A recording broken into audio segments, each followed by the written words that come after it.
નમસ્તે. વંદે માતરમ. હું રીમાબેન શ્રી વશિષ્ઠ વિદ્યાલયમાં ધોરણ 8માં ગુજરાતી વિષયમાં અભ્યાસ કરાવું છું. આજે આપણે વ્યાકરણનો જે મુદ્દો જોવાના છે એ છે સમાસ.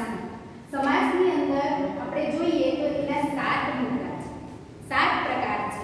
બરાબર છે? એ 7 પ્રકારમાં આપણે પહેલો જે સમાસ છે તે દ્વંદ્વ જોવાના છે. પણ સમાસ કોને કહેવાય એની આપણે પહેલા માહિતી લઈએ. સમાસની વ્યાખ્યા શું છે તે આપણે જોઈએ.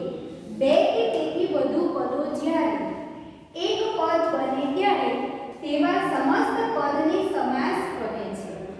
બે કે તેથી વધુ પદો, એક પદ બીજું પદ, બે કે તેથી વધુ પદો જ્યારે જોડાઈને સમસ્ત પદ જોડાય ત્યારે એક પદ બને તેને શું કહેવાય? સમાસ કહેવાય છે. બે કે તેથી વધુ પદોના બનેલા સમાસને છૂટા પાડવાની પ્રક્રિયાને વિગ્રહ તરીકે ઓળખાય છે. વિગ્રહ કરવું, છૂટું પાડવું.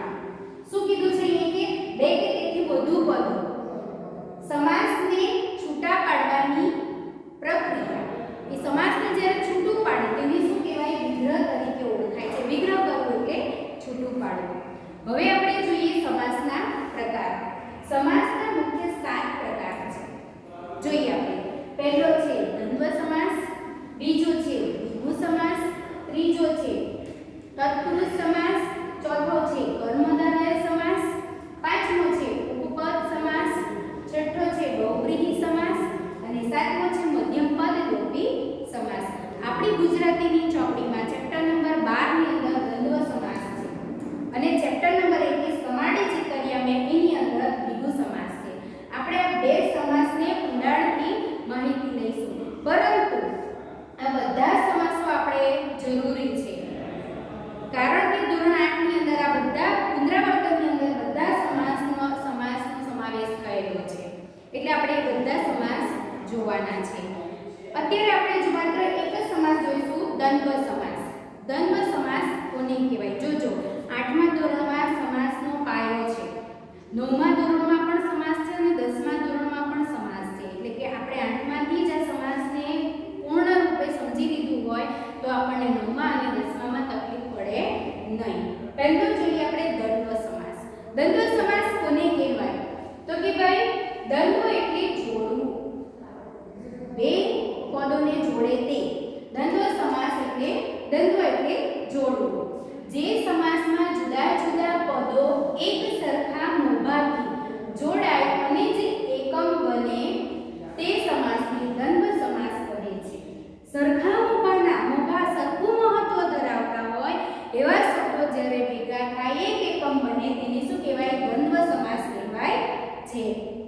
જે સમાસમાં જુદા જુદા અર્થવાળા શબ્દો સરખું મહત્વ ધરાવતા હોય તેને દ્વંદ્વ સમાસ કહેવાય છે. જો આમાં થોડું આમ તેમ તમને લાગે કે ભાઈ અઘરું છે, તો પણ બીજી વ્યાખ્યા જે છે તે બહુ સરળ છે કે ભાઈ જે સમાસમાં જુદા જુદા અર્થવાળા શબ્દ સરખું મહત્વ ધરાવતા હોય તેને દ્વંદ્વ સમાસ કહે છે. સરખું મહત્વ હોય તેને શું કહેવાય? દ્વંદ્વ સમાસ કહેવાય છે.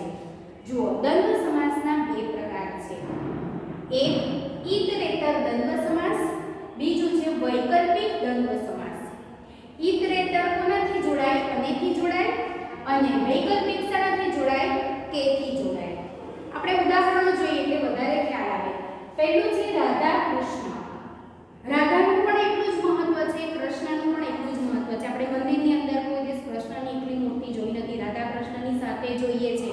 આપણે વ્યવહારિક બોલવાની ભાષામાં પણ રાધા કૃષ્ણ સાથે જ બોલીએ છીએ. એટલે બે સમાન ઊભા થયા.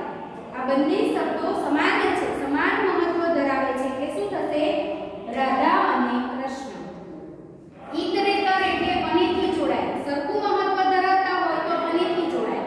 બરાબર ને? જ્યાં વિકલ્પ પૂરો પડાતો હોય, વિકલ્પ આ અથવા આ, ત્યારે શું થાય? વૈકલ્પિક હોય ત્યારે કે. દાખલા તરીકે 5 6, 5 કે 6, કા 5 હોઈ શકે અથવા તો 6 હોઈ શકે. એટલે શું થાય? 5 કે 6. બીજું ઉદાહરણ રામ સીતા. રામ અને સીતા. રામનું પણ એટલું જ મહત્વ છે અને સીતાનું પણ એટલું જ મહત્વ છે.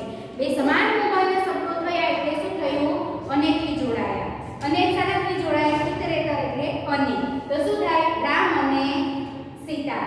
બરાબર છે. એવી જ રીતે ચા કોફી બરાબર છે. વિકલ્પ છે ચા પી શકો ક્યાં તો તમે કોફી પી શકો. જ્યારે વિકલ્પ પૂરો પડાતો હોય ત્યારે કેનો ઉપયોગ થાય. ચા અને કોફી સાથે પીતા નથી એટલે શું આવે ચા કે કોફી. છેલ્લું ઉદાહરણ છે દાળ ભાત. દાળ અને ભાત. જોજો એક વસ્તુ યાદ રાખજો, દાળ અને ભાત એટલે દાળ ખાતા નથી એટલે ભાત ખાતા નથી. દાળ અને ભાત બંને સાથે જ ખાય. બંને શબ્દોનું એટલું જ મહત્વ છે. બે સમાન શબ્દોને જ્યારે ભેગા કરવામાં, સરખા મૂકવાના શબ્દો ભેગા કરવામાં આવે ત્યારે અનેથી જોડાય. એટલે શું થશે અહીં દાળ અને ભાત. એટલું વસ્તુ યાદ રાખવાનું વિદ્યાર્થી મિત્રો કે દ્વંદ્વ સમાસ એટલે કે બે શબ્દોને જોડવું અને કે થી જોડાય. બે સરખા મૂકવાના શબ્દો છે ત્યારે અનેથી જોડાય અને જો વિકલ્પો પૂરો પડાતો હોય ત્યાં કે થી જોડાય. વંદે માતરમ.